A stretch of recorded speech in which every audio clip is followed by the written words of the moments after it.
tanpa spoiler, silahkan close saja video ini. Dan bagi kalian yang ingin menyaksikan episode yang rilis minggu ini, yaitu episode 1037, silahkan cek link di pin komen. Episode dibuka dengan menunjukkan kondisi festival api di ibu kota bunga. Kali ini, cerita singkat Flower Capital terfokus pada dialog antara Otoko dan Tenguyama Hitesu. Hitesu bercerita bahwa festival api adalah perayaan untuk mengenang orang-orang yang telah meninggal dan berharap arwah mereka bisa pergi ke surga dengan tenang. Di momen itu, Toko teringat sosok sang ayah, Shimotsuki Yasui, yang meninggal setelah dieksekusi oleh Orochi. Tenguyama pun memastikan bahwa Yasui pasti bisa melihat apa yang sedang terjadi di Wano dan terus mengawasi Otoko dari alam baka. Setelah momen singkat di Flower Capital, adegan kembali ke Onigashima yang sedang melayang menuju Flower Capital. Para anggota CP0 yang sedang mengawasi jalannya pertarungan di Onigashima merasa takjub dengan semangat para samurai dan bajak laut yang tidak menyerah meski ada kabar bahwa Luffy telah meninggal. Bahkan situasi kini mulai memihak aliansi samurai pemberontak dan bajak laut setelah adanya pemberontakan dari Pleasures dan Waiters. Kini, jumlah pasukan Beast Pirates ditambah samurai Orochi berjumlah 20.000, sedangkan aliansi samurai dan bajak laut menjadi 7.000.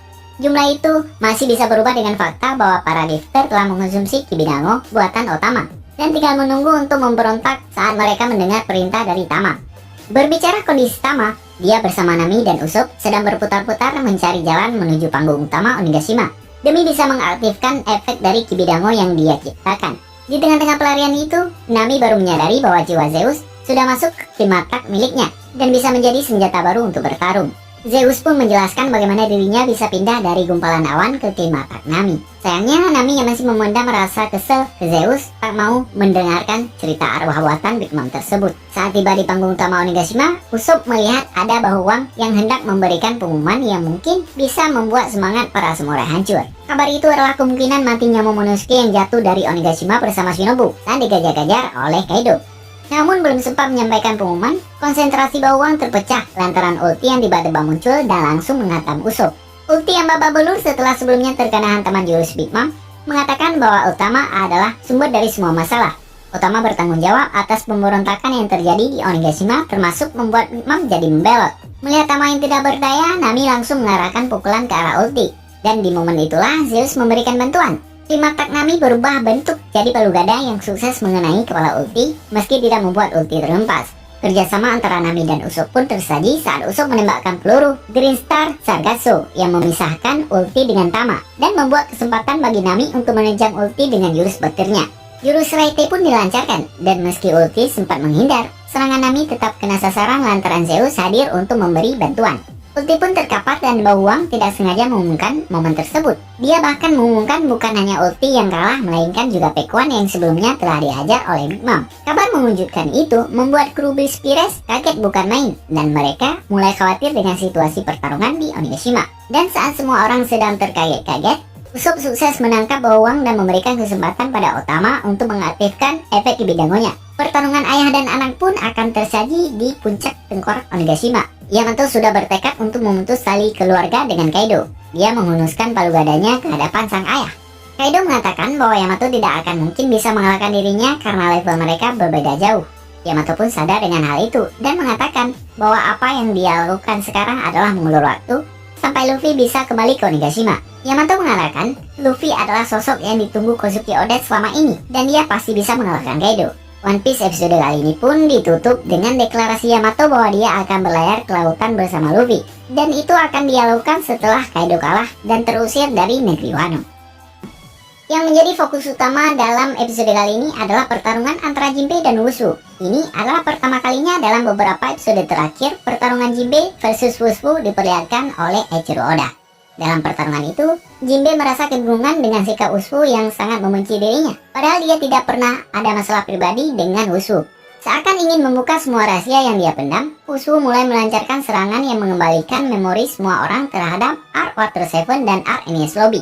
Bagi kalian yang lupa, di Arc Water 7 dan Enies Lobby, kru bajak laut topi jerami harus berurusan dengan agen rahasia pemerintah dunia yang bernaung dalam nama CP9. Para anggota CP9 itu punya kemampuan mumpuni. Salah satunya adalah Rokushiki, di mana mereka bisa memaksimalkan seluruh bagian tubuh mereka seperti sebuah senjata. Nah, kembali ke Jinbei versus Wushu.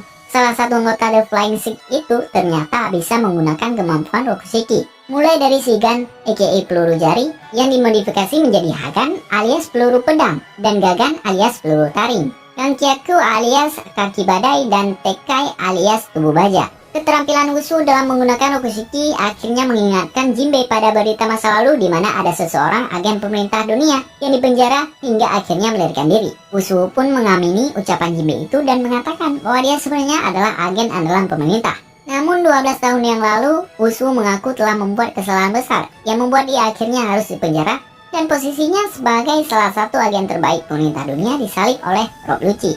Di momen itulah Wushu akhirnya mengatakan bahwa kesalahan yang dia lakukan di masa lalu adalah gagal mengawal buah iblis yang dibawa ke kapal pemerintah dunia.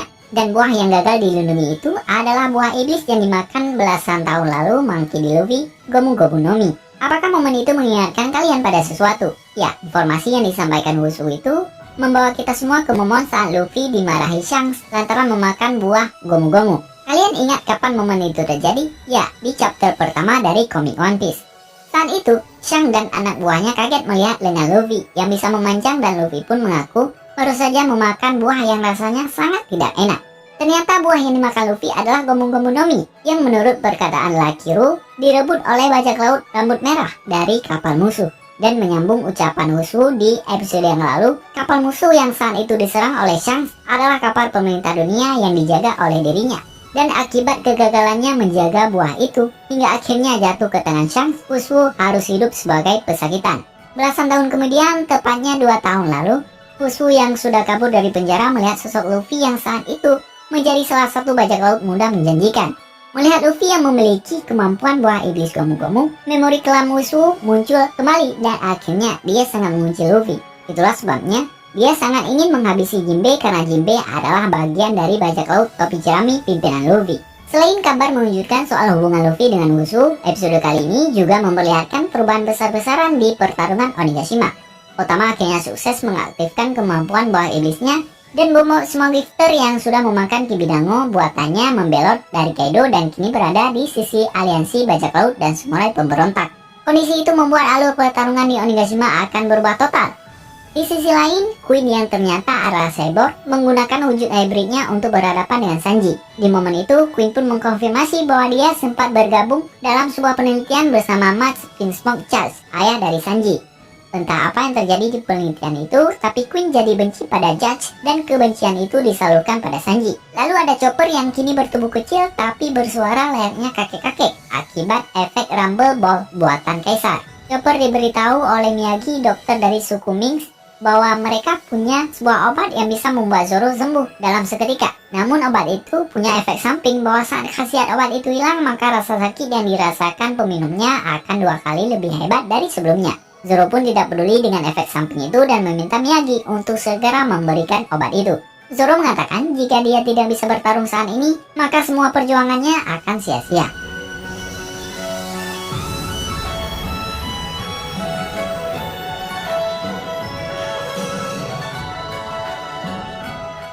Scene berganti ke lantai 4. Di sana kita melihat Jinbei dan Wushu masih bertarung. Wushu berkata, "Aku tak tahu apa yang terjadi, tapi sepertinya aku tak bisa main-main lagi denganmu sekarang." Wushu pun melancarkan serangannya kepada Jinbei yang bernama Blade Pistol. Jinbei pun menahan serangan Wushu dengan Fishman Karate. Tidak berhenti di situ, Jinbei melancarkan serangannya lagi yang bernama Arabesque Breakfast. Lalu Wushu melancarkan tendangannya yang bernama Tempest Kick. Jinbei pun menahan serangan itu dengan tangannya yang sudah diselimuti oleh haki. Lalu Jinbei berkata kepada Wushu, "Itu Iron Body bukan? Itu adalah 6 kekuatan yang dipakai oleh petinggi pemerintah. Aku dulu ingat soal anggota pembelot CP9, agensi mata-mata rahasia itu kabur dari penjara. Ide seorang petinggi yang ditangkap memang terasa aneh bagiku." Wushu menjawab sambil tertawa, "Aku tak percaya kalau kau tahu semua cerita itu." "Yah, itu memang benar. Dulu kita tak pernah bertemu langsung. Tapi aku senang dengan situasinya sekarang. Dulu aku menderita karena kesalahan yang kulakukan 12 tahun yang lalu." Jinbei berkata, "Aku dulu dianggap sebagai potensi yang besar. Seorang rival seorang jenius, Rob Lucci." Mereka berdua pun selesai dengan ngerumpinya dan mulai bertarung lagi. Lalu Wushu melancarkan serangannya yang bernama Fang Pistol. Jinbei pun menghindari serangan itu lalu berkata, "Aku aku bisa melihat bakatmu. Kau memakai variasi dari 6 kekuatan yang belum pernah kulihat. Situasimu kedengarannya memang sangat disayangkan, tapi itu sepertinya tak ada hubungannya denganku.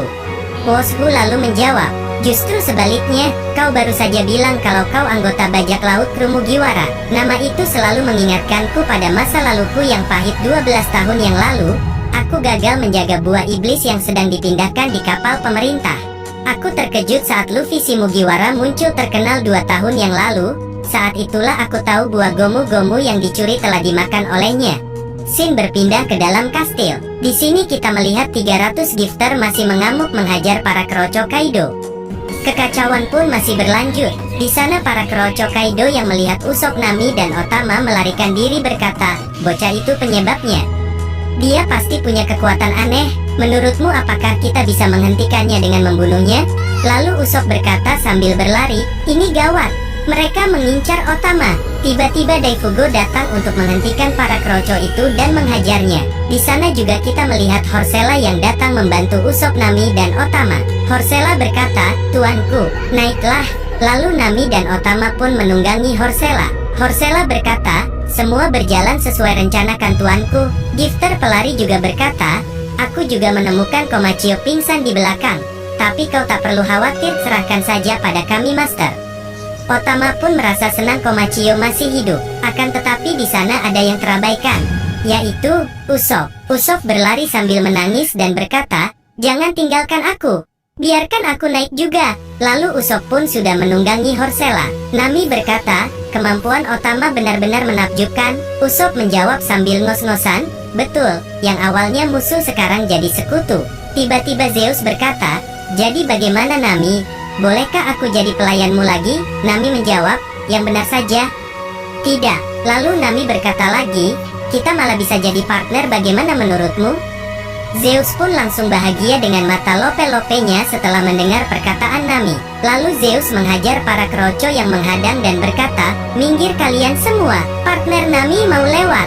Di sisi lain kita melihat para gifter yang jadi sekutu masih mengajar para keroco Kaido dan berkata, bantu para samurai mengalahkan Kaido. Para keroco berkata sambil ketakutan, mereka semua jadi gila.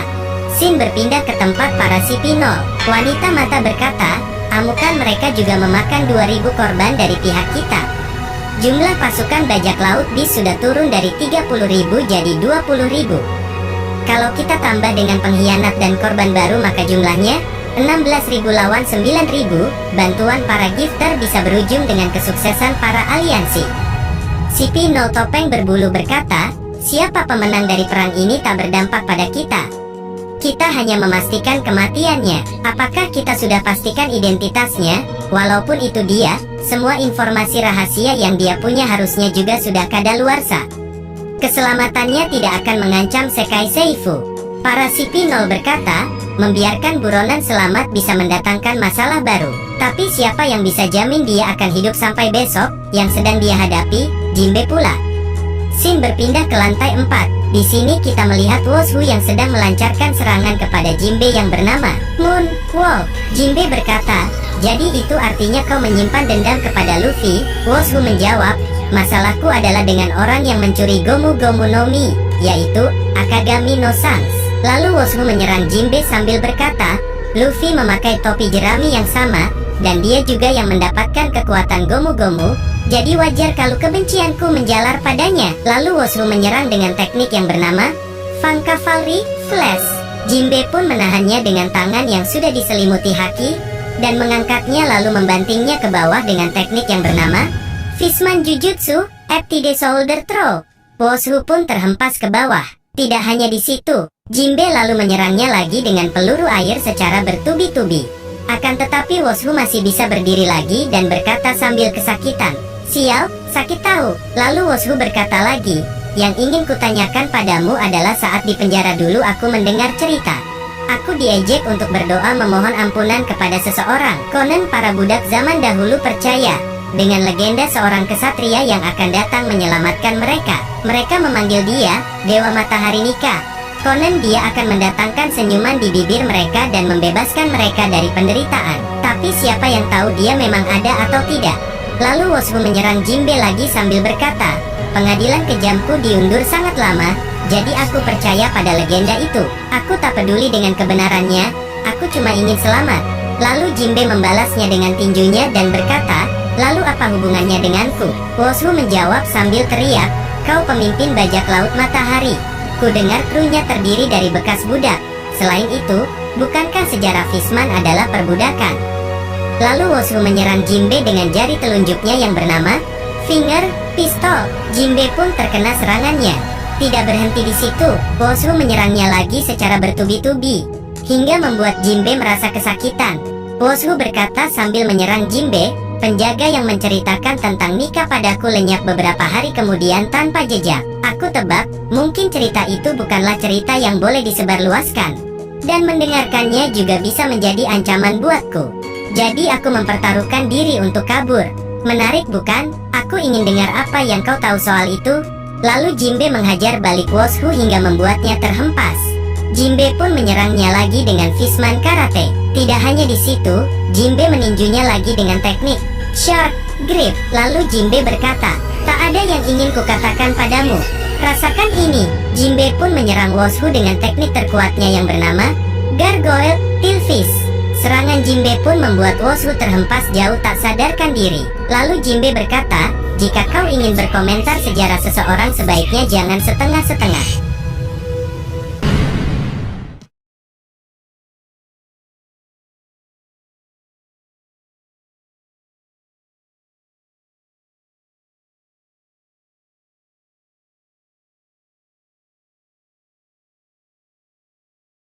Kekacauan merasuki pasukan aliansi bajak laut dan samurai setelah Kaido mengumumkan bahwa Luffy telah kalah. Chopper yang sedang menghadapi Queen tidak sanggup menahan air matanya saat mengetahui sang kapten telah kalah. Selain itu, para samurai mulai berpikir bahwa perlawanan yang mereka lakukan telah sia-sia. Namun, saat banyak orang mulai kehilangan kepercayaan diri, Sanji muncul dengan membawa keyakinan baru. Sanji yang masih setia membawa Zoro melancarkan jurus Double Jump yang sukses membuat Queen dan Perospero tersungkur. Sanji lantas meminta Chopper untuk berhenti menangis, karena semua harus tetap yakin bahwa Luffy masih hidup dan akan bangkit untuk mengalahkan Kaido. Bukankah kita sudah berkali-kali menyaksikan mukjizat? Kata Sanji kepada Chopper. Ucapan Sanji itu mengacu pada bajak laut topi jerami yang sudah sering menghadapi momen di mana mereka kewalahan dan Luffy harus tumbang di tangan musuh. Namun pada akhirnya Luffy selalu bangkit dan semangat Luffy juga membuat anak-anak buahnya bisa terus bertarung dan berakhir sebagai pemenang di setiap perperangan. Keyakinan Sanji itu sempat membuat para samurai keheranan. Kenapa Sanji masih semangat untuk bertarung padahal kaptennya baru saja dilaporkan tewas? Sanji pun tidak mempedulikan itu dan siap untuk berhadapan dengan Queen di panggung utama Onigashima. Shin pindah ke tempat persembunyian Momonosuke yang sudah hancur berantakan akibat serangan Kaido. Okiku dan Kanjuro tampak sudah tidak bergerak. Sementara Kinemon yang sudah terluka parah masih berusaha untuk menusuk Kaido menggunakan pedang yang sudah patah. Kin tampak berusaha mengulur waktu agar Momonosuke dan Shinobu bisa kabur dari kejaran Kaido.